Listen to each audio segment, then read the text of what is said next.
So in this illustration, in this graphic, we can see sort of the relationship of the meningeal vasculature to, for example, the one of the or several of the venous sinuses. Let me turn that thing as usual.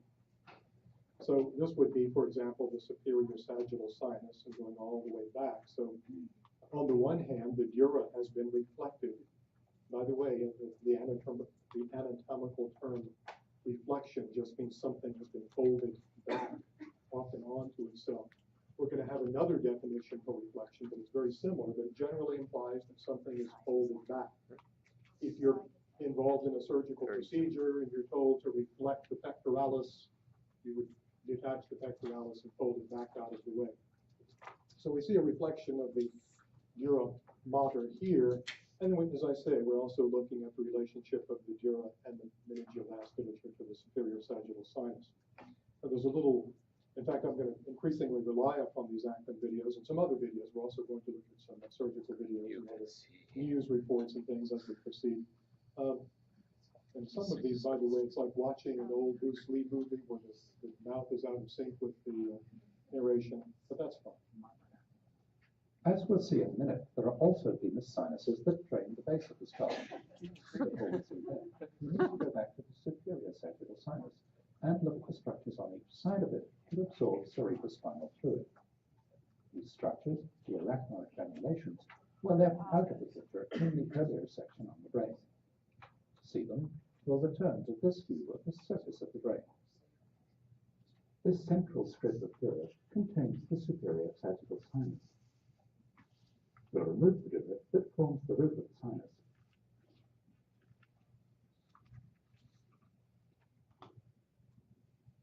These small projections in the floor of the sinus and on its sides are arachnoid granulations. And what is the function of the arachnoid granulations or foveolae? Right, to return the CSF back to the venous blood. They're upward protrusions of the arachnoid membrane. At their surface, cerebrospinal fluid from the subarachnoid space is transferred back into the bloodstream.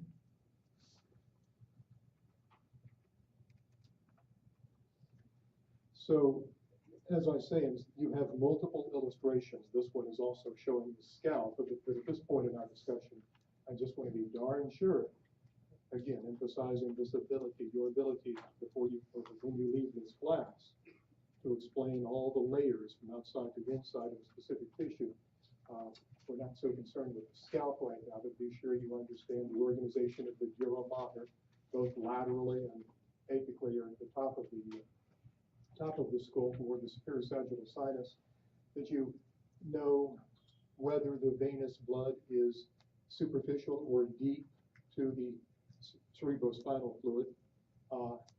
You identify the subarachnoid space and the components there. You know where most of the blood vessels reside, both inside the skull, and we'll talk about the exterior of the skull a little later. And then we've talked about the terms used to describe the laminar organization of the dura, the two layers out here, the periosteal and meningeal layer, and then how they come together to form the pons cerebri.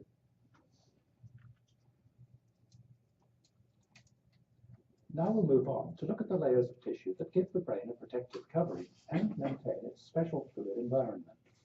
These three layers, the dura, the arachnoid, and the pia, are collectively called the meninges. We've already taken an inside look at the outer layer, the dura. To see the two inner layers, the pia and the arachnoid, we need to add the brain itself to the picture.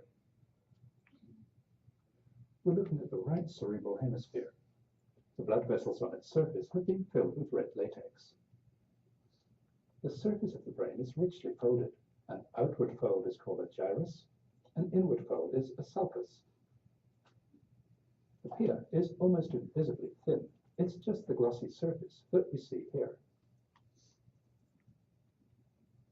To see the extent of the pia, we'll look at a frontal section.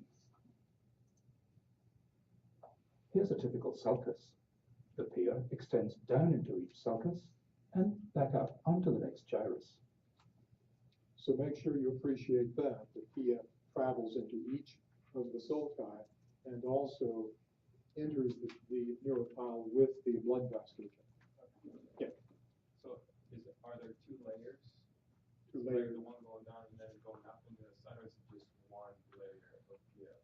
No, it's going to follow, each layer of the PIA is going to follow, and then what happens down here is a little more complicated, but you should understand that for every morsel of exposed or exterior gray matter attached to it at any point should be PIA. Both this side and that side. Each sulcus contains blood vessels which lie just outside the pia. Each vessel that enters the brain carries a sleeve of pia with it. Now we'll add the arachnoid to the picture. This is the arachnoid. It's a delicate, transparent membrane. Here's the arachnoid again. Unlike the pia, the arachnoid doesn't extend into the sulci. It bridges over from one gyrus to the next. In this specimen, the subarachnoid space is empty. Here, we're injecting water to fill it.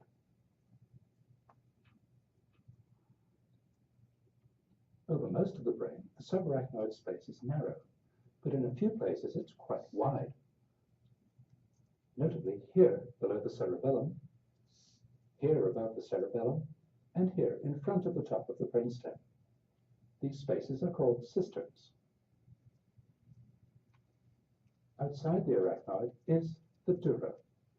We'll add it to the picture. The dura is a much tougher layer of tissue than either the pia or the arachnoid. The dura has almost no attachment to the arachnoid. The dura can be separated from the overlying bone, but is normally quite closely attached to it. Now we'll add the rest of the dura to the picture. Here's the intact dura. These are branches of the middle meningeal artery, which runs in the thickness of the dura. You saw when he introduced the fluid into the subarachnoid space that the arachnoid was elevated. That's sort of mimicking the in vivo condition, because remember the arachnoid is pressed by hydraulic fluid toward the interior of the cranium. So normally the dura should be tightly apposed, APPOSE, to the cranium, and then the outer layer of the arachnoid should be pressed firmly against the dura. Now we'll move on. Excuse me. All right, so in the physiology, we've already talked about the important functional divisions of the brainstem. We talked about basal nuclei, and we've begun, almost completed our discussion of the cerebral cortex. The embryological terms are sometimes used and sometimes helpful in differentiating regions functionally. We talked about the diencephalon. That's a term you should know in both physiology and anatomy. Generally refers to the thalamus and the hypothalamus. A few other structures, but most of them are not terribly simple, subthalamus and epithalamus and such. The telencephalon refers to the cerebral hemispheres. That's primarily the cortex and associated white matter. The mesencephalon refers to the midbrain, the metencephalon, the pons and cerebellum, and then the medulla is the myelencephalon. And again, these terms relate to the embryological differentiation of the brain, especially in vertebrates. So I think I've said most of what I want to say about the brainstem. You now can identify the three parts. You can see the medulla down here. You can see the pons here. Up here would be the midbrain. If you look at we'll just begin at the medulla again. What we can see, the prominent structures you see on the anterior surface of the medulla are these I guess you'd call them columns, well, quite literally columns called pyramids, and these, of course, are the motor tracts. These are the descending motor tracts.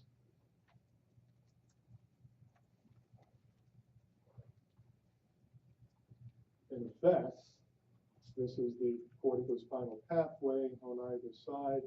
And remember, that's also called the pyramidal pathway, and this is why, because anatomically, the corticospinal tracts, those primary motor tracts that enable you to make fine motor movements, are passing through these structures on the ventral side. And we talked about this, the prominent sites of decussation pyramids as well, in the anterior members. Anatomically, of course, a number of these cranial nerves emerge from the medulla.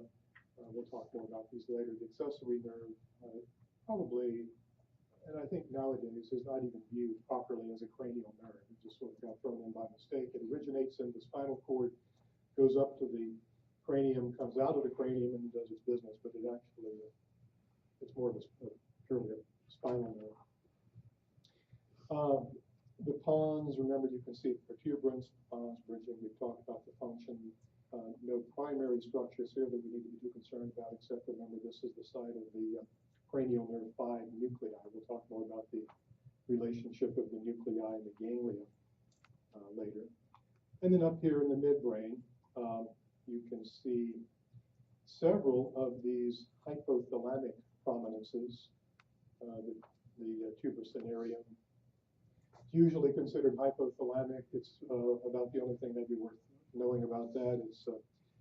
It's the primary, in fact, I think the only source of histamine in the brain. Remember, we talked about the locus coeruleus and the raphe nuclei and the radiations of the adrenergic and serotonergic neurotransmitter system from the brainstem. Histamine is also a neurotransmitter, and in the CNS, this is the primary location of that. We mentioned the mammillary bodies, also referred commonly as part of the hypothalamus. The mammillary bodies, don't know everything about them. We do know they're important in memory formation, and that, for example, in a variety of degenerative cortical diseases, including alcoholism, severe alcoholism, the mammillary bodies become progressively destroyed, leading to very severe memory deficits. Yes? I'm sorry, where did you say the source of histamine? That's that tubercinarium. Is it? Yeah, right there. Part of the hypothalamus. So there's some debate about all of these structures, but in general, for our purposes, we'll just say that they're still hypothalamic, and anatomically, that's where we'll classify them. Perforated substances. As far as I know, the perforated substance is perforated because of the peculiar vascularity up there. I don't know of any important functions we need to worry about. As I say, we'll talk more about the cranial nerves in a moment, and we'll also address them as they arise in our discussion of other structures. We'll flip it around. Here is our medulla again from the posterior side. Remember, the posterior side is the sensory side. So what we're looking at here are not motor tracts, but sensory tracts. You have the sensory columns. These are the dorsal columns. We'll talk about the dorsal column medial meniscus system later. I'm not going to ask you to differentiate each of these, but you should know that the gracile or gracile structures, both the fasciculus and the tubercle, the gracile are medial to the cuneate structures. And that will become clear as we look at a transsection of this later. Important thing to keep in mind now is these are the sites of ascending sensory pathways for certain types of senses we'll talk about later. Let's see, anything else here? So here's the pons. We're looking at the cerebellar pedicles there. You can see these pedicles. We talked about these in the physiology course. You can see the superior middle. There's the superior. There's the middle, and then there's the inferior cerebellar pedicle. And these are chiefly white matter pathways, white matter connections between the brainstem and the cerebellum.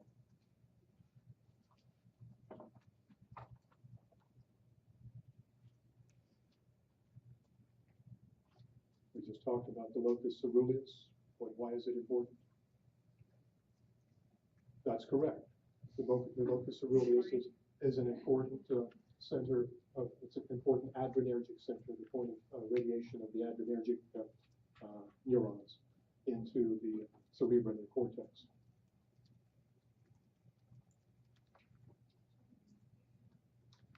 We'll talk about the trochlear. The trochlear cranial nerve is a peculiar nerve. I'm sure I'll have more to say about this. But the trochlear, unlike the other cranial nerves, erupts or emerges dorsally. What is the trochlear nerve? It's one of the cranial nerves that moves the eye muscles. We'll talk about that in more detail later. But anatomically, it's fascinating because it's the only one to emerge dorsally on this side, and it's also the only one to be contralateral. It actually crosses over as it emerges from the brainstem. And then you can see here the little bulges that constitute the superior and the inferior colliculae. All four of those together constitute what? What do you call it? Exactly, the corpora quadrigemina. Exactly right. We said those are important, very basic primal brainstem sensory processing regions. And then up here is the pineal body, right? The one that we talked about the pineal body being important in regulation of circadian rhythms. We said that these were modern, at least in primates, these are modified sensory cells, modified photoreceptors. And as such, they've lost the ability to respond to light, but they do respond to a variety of other autonomic signals to help to regulate hormone levels, other afferents in this region. Now, the pineal, I don't know if it's written, yeah, here we are. This whole region is simply now called the habenula. And they've sort of lumped all these tissues together in that region of the hypothalamus to call it the habenula. And then sort of lateral and superior to that, that takes us to the thalamus and the thalamic nuclei. We won't worry about that too much right now.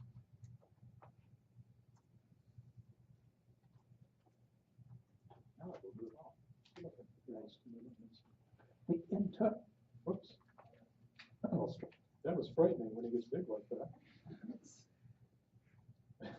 Structure of the brain, which is extremely complex, lies outside the scope of this atlas. In this section, we'll look at the main external features of the brain and also at the cavities within it, the ventricles. This model shows the shape of the ventricular system.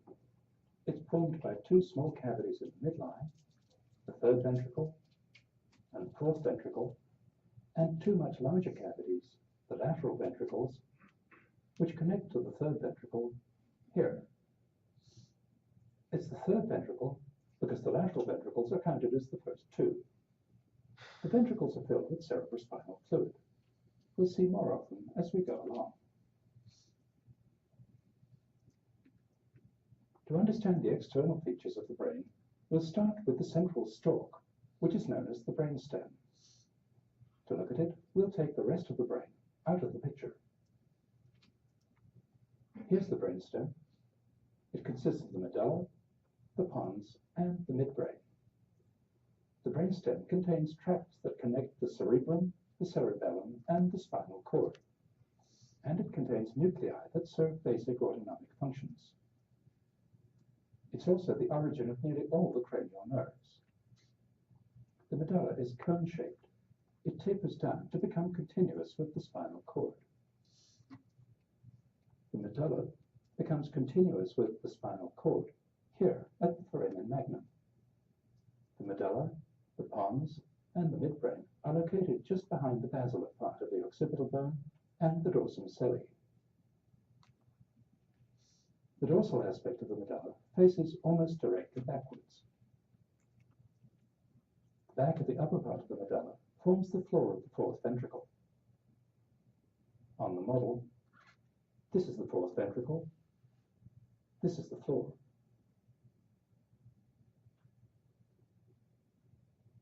This arch of tissue is the superior medullary vena, which forms the roof of this part of the ventricle. By the way, clinically, this region he's pointing to when he opened the velum, that's also called the tegmental area.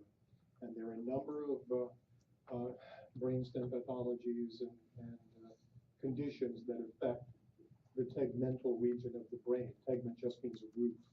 So I just want sort of you to remember that. It won't figure prominently. For example, the dopamine reward pathway is sometimes called the ventral tegmental pathway because of its proximity. This delicate tissue, the inferior medullary filum, forms this part of the roof. This cut surface is the attachment of the cerebellum.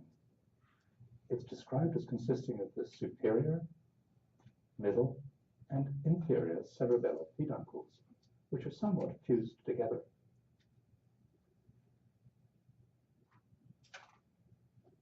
The ventral aspect of the medulla is marked on each side by these bulges, the pyramid and the olive.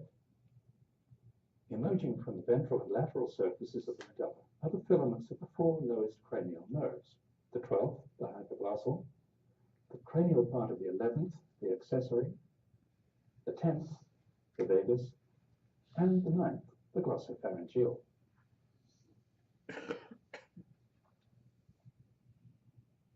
Here's the brainstem in situ, seen from behind. The tenturion has been removed to give us this view. Here's the cerebellum, divided in the midline. Here's the divided cerebellar peduncle. Here are the filaments of the hypoglossal nerve, making their exit from the cranium. Here are the accessory, vagus, and glossopharyngeal nerves, making their exit together through one opening.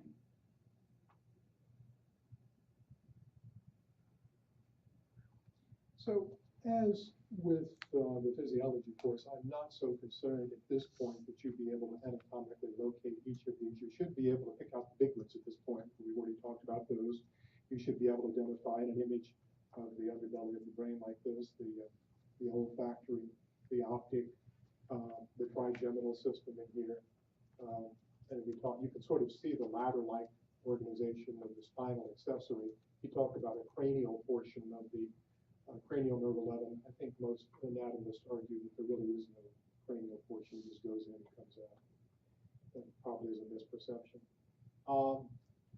And I think later we're going to spend a lot of time talking about the vagus. Vagus is kind of hard to pick out, but it is the largest of these cranial nerves at the level of the medulla. You already know the lobes of the cerebrum, the cerebral cortex. We talked about the anterior brain.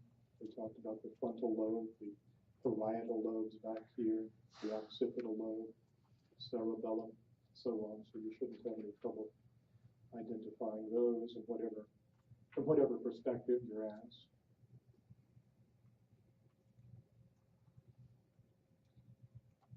Recall in the physiology, we also delineated several critical sulci. There's one I do want you to know in both courses I didn't mention. In addition to the central sulcus that you see here, we talked about its importance. It functions to separate the brain into motor and sensory halves. There's also this lateral sulcus here you should be familiar with. It separates the temporal lobe from the parietal and the frontal lobes. This one is sometimes called the sylvian sulcus.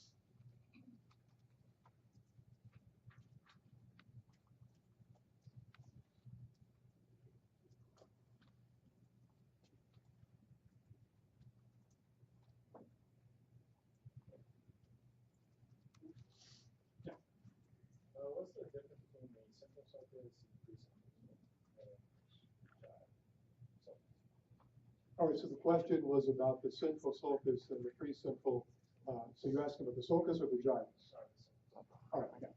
So right now, let's just worry about this one. So Trenton's asking about why this one is marked here. There are a number of these that are marked. If you remember in our discussion in the physiology, we said that it's not always this clear. This is kind of an artificially cosmetically enhanced brain. Do you remember? I had mine cosmetically enhanced, by the way. you remember what the importance of this region was all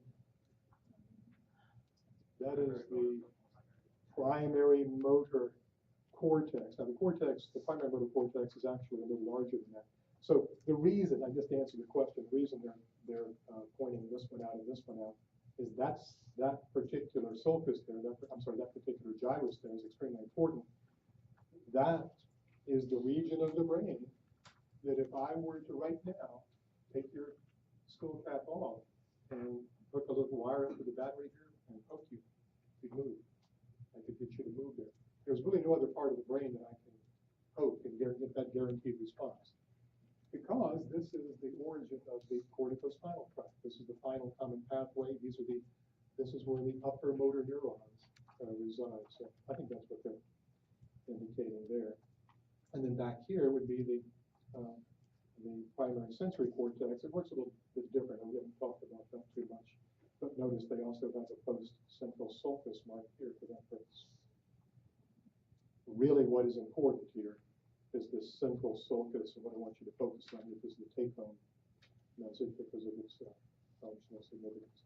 And this one's important too because this sort of differentiates various regions of the brain we'll talk about in physiology. This is your auditory temporal and portion of the cognition down here. This is your planning, abstraction, and then motor cortex. And then we have a parietal and temporal and occipital. This is called the PPO region here, parietal temporal occipital region. And this apparently is where you put it all together. This is where you put all of your senses together. And there have been all sorts of fascinating experiments done with transcranial magnetic stimulation to find out what happens when you knock out that part of your brain. Maybe unsettling for you to learn that they can put a little skull cap device on you and expose you to a high magnetic field and momentarily momentarily, deaden, stop allowing it to work, certain regions of the brain.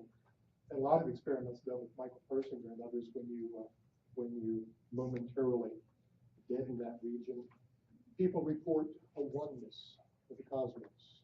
They just report feeling a unity and a peace with all and everything. And you said that was PT. Yeah, parieto-temporal occipital association area. Isn't there also something on boats that monitors full speed or something? PTO sensor or something. This is different. Let's see, anything else? We've already talked about the occipital, the important vision. We'll talk a little bit more about the function of these structures in the physiology. I just want to sort of make sure we appreciate the anatomy and identify the structures here. So we worked through the brainstem. We know a little bit about the cerebellum. We have talked about the cerebrum. We're looking at the sagittal section. We can see the interior surface of the longitudinal fissure here. Remember, the longitudinal fissure separates the two hemispheres of the brain. This is the corpus callosum here. This is a large band of white matter that joins the two hemispheres together. Inferior to that would be one of the lateral ventricles.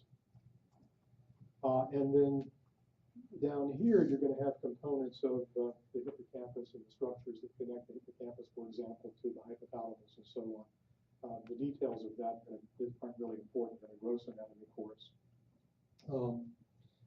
Your thalamus, you can see the thalamus would be down, the hypothalamus would be here, thalamus would be there, and then this is the pituitary gland here. Some of these vessels, we can see the great cerebral vein here. All of these veins are going to drain into those venous sinuses that we're going to look at in more detail. But all of this thing, for example, is going to drain in this direction back to a structure called the straight sinus. And then back here, there's going to be another big sinus that will take the blood eventually to the jugular veins. We'll return to the intact brain. Here are the two oculomotor nerves. Here are the two optic tracts. Immediately, optic chiasm. From the optic chiasm, the two optic nerves emerge. They are the second cranial nerves.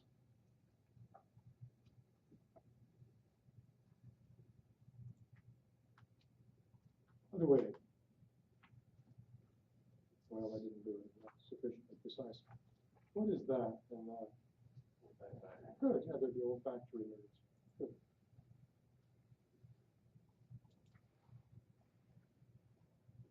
Here's the brain in situ, with the right cerebral hemisphere removed. Here's the corpus callosum, which joins the two cerebral hemispheres.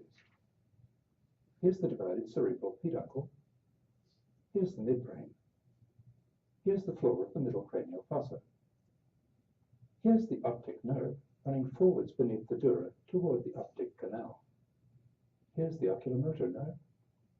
Here's the trochlea nerve. The ventral aspect of the brain passes upwards to here, then turns a corner and continues forwards into a complicated area that we'll look at later in this section.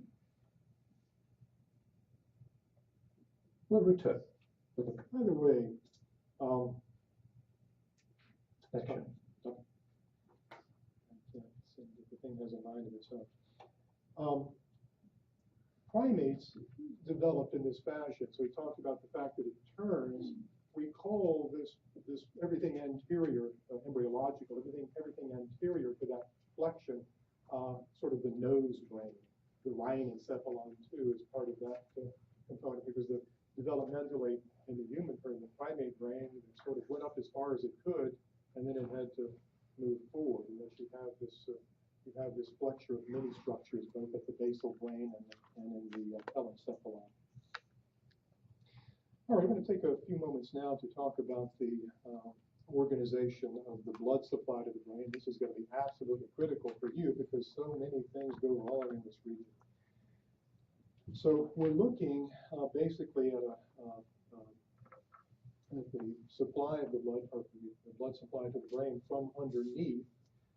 And I want you to be able to, at some point, at least name these structures and be able to talk a little bit about some of the vulnerabilities in this region. By the way, this region right in here, right there by the optic chiasm, where the two pairs of vessels that bring blood to the brain come together, that's called the arterial circle or the arterial circle of Willis. Now, this is frightening enough. If you look at the image there, this just this sort of defies every little bit of normal hydraulic engineering you can imagine. So down here, we can see the major vessels that are going to supply the head coming off the subclavian, for example, the stomach subclavian. So here's going to be the common carotid ascending here.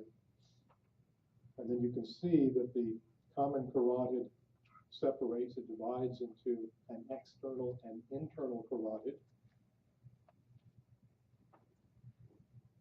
The internal carotid is the larger of the two branches. As Acklin would say, here it is. There it is. And remember, its primary function is to supply intracranial structures. So that's really the major blood supply to the brain. And what frightens me about this, as you look at it, notice what it does as it ascends into the cranium there. It makes this, the head's right, goes forward, then changes its mind, and goes backward again, all within that bony encasement. So we'll look at that in more detail. We'll talk about why that's critical. All right, so that's your major vessel, but in addition, if that weren't frightening enough, coming off the subclavian down here is another important vessel that supplies the brain. This is the vertebral artery. And you'll notice the vertebral artery, again, right over here, can't see my red ink. The vertebral artery, you'll notice, is rather precariously enclosed within these vertebral transverse processes. Each of these little transverse processes has a hole, and the vertebral artery ascends through it. What could possibly go wrong?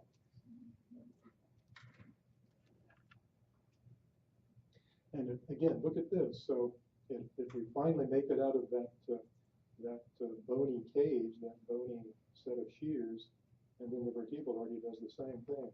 It goes posteriorly, changes its mind, and then proceeds anterosuperiorly. Remember, these are the blood vessels, and this is the region that is so critical for maintaining the blood supply to the brain.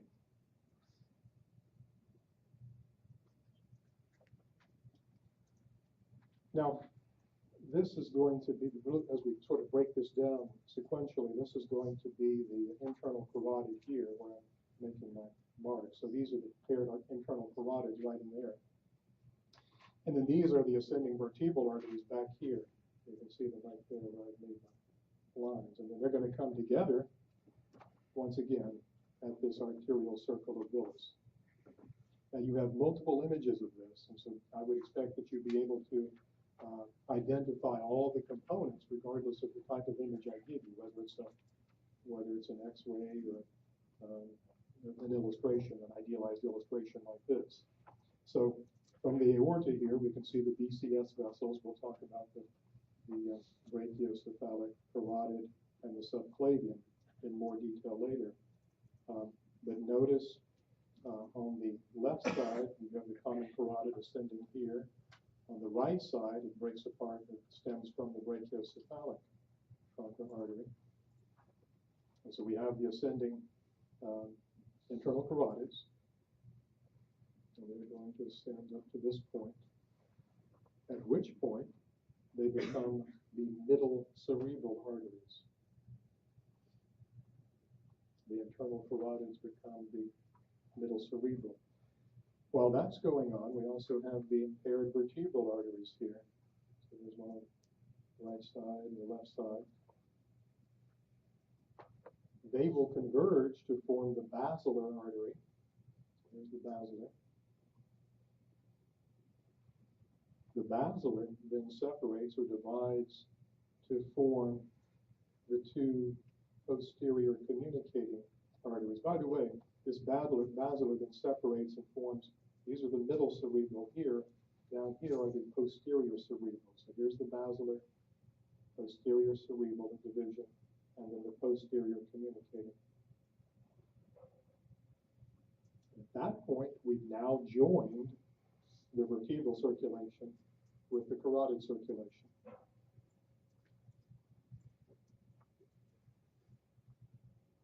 As I say, this is the middle cerebral, a number of branches there. These structures, the one here and the one here, are called the anterior cerebral arteries. So both of these are anterior. So posterior cerebral back here, middle cerebral here, and then anterior cerebral here. Okay. Yeah. It looks to me like the internal carotid eventually splits to become the middle cerebral and the anterior cerebral. Is that? Yeah, you often see, yeah, any way you wish to describe it. You often read about branches of the internal carotids being paired, or you'll often read that the branches of the internal carotid divide in a variety of ways.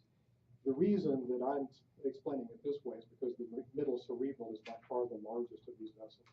So I just sort of, it might be useful to think of it. Plus, it has the greatest anatomical role in terms of supplying that region of the brain. So yeah, but any way you want to explain this or describe it is fine with me. Just know, I guess my bottom line is know the parts of the circle of Willis. The circle of Willis is just the top part. Yeah, the circle of Willis is just this ring right here. So you should know the structures, the major structures that make up the circle of Willis. I think that we mentioned, the anterior communicating then completes it by joining the two anterior cerebral arteries. Yeah. Being connected like that, do you get any turbulence? So why Louise is asking about turbulence. We haven't talked in the physiology later. We'll talk about laminar and turbulent blood flow. But what leads you to suspect that there might be flow issues in here? Anybody of the plumbers? One of sharp turns and 90-degree angles. All right, so yeah, I think you're right. That's one thing. Certainly the sharp angles. We have branching. And let's say you were that's a water system, isn't the best illustration. I was going to say house plumbing. probably an air conditioning system or something like that would be a better illustration. But any time that you connect tubes with fluid in them of different sizes, does that have any effect on, for example, pressure? Yeah. And so you have pressure gradients that also have to be carefully regulated. By the way, I'm tired. Not only do you have these variable pressure gradients, if we can do this tonight if you want. If we were to look at any 3 or 4 brains of anybody in this class, they're not going to look like this. Often one side is much larger than the other. You have brains of different sizes on either side. So again, dramatic pressure variations, dramatic pressure differences are often congenital, and in some cases they can be acquired through perhaps pathological processes, dietary processes, any number of things.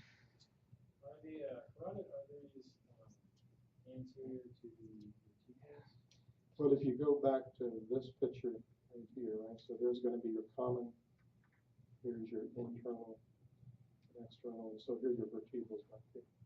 And then at the very top, the anterior to the ilium, so that's like pointing at you. Well, there would be, where am I standing? Like looking at the picture. Yes, yes. Okay. It would never have occurred to me to do it, exactly that. We'll return to the intact brain. Here are the 2 ocular nerves. Here are the 2 optic tracts. They meet at the optic chiasm. From the optic chiasm, the 2 optic nerves emerge. They are the second cranial nerves. Well, I thought he was going into a discussion, so let me skip this one. I thought, yeah, I must have backtracked to going the wrong way. Sorry. So in this illustration, we can see a couple of things we ought to pay attention to. So we talked about this with the internal carotid descending here. It moves in one direction, rapidly changes its course, and then changes again. So, right, you're exactly right. This is a common source of plaque formation. More commonly, we have, if you think about a river suddenly changing courses, what tends to develop wherever that, on the far side of that turn, that's where the debris aggregates frequently. That's also where there's greatest mechanical attrition on the wall of the vessel. So it shouldn't have surprised you that this is also a common site of aneurysms, the progressive deterioration of the wall of the vessel, and that could arise for any number of reasons. We'll talk a little bit more about that in just a moment. But it's just a very odd anatomical arrangement. This is going through that region that we call the cavernous sinus. We're going to come back and talk more about the cavernous sinus. But you'll notice here we have those nerves that regulate movement of the eye all passing through here. We have the semilunar, the trigeminal ganglion back in this region. And this whole thing is bathed in blood, venous blood. That's what I mean by the cavernous sinus. This whole thing is bathed in blood. So it's just an accident waiting to happen from the start. Something down here called the sympathetic plexus. We're going to see more of this as the course proceeds. This is part of the sympathetic nervous system. You might suspect that what it's doing here is regulating blood flow, because that's often what the sympathetic division of the autonomic nervous system is doing. It's not really doing that here. It's not really regulating blood flow in this fashion here. A lot of these fibers will shoot off and regulate the sphincter muscle and the pupil, for example.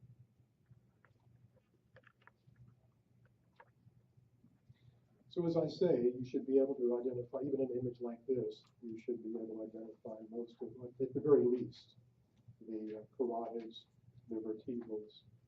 You can see the basilar up here where the 2 vertebrals come together. And then you have this extremely idealized image, and I would expect you to be able to identify the components there.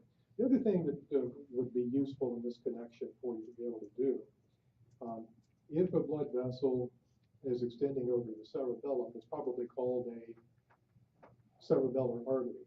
Likewise, if these, you can see these radiating vessels here, the vessels radiating from the basilar artery toward the pons, those are pontine arteries. Remember, pontine is the adjective to describe pons.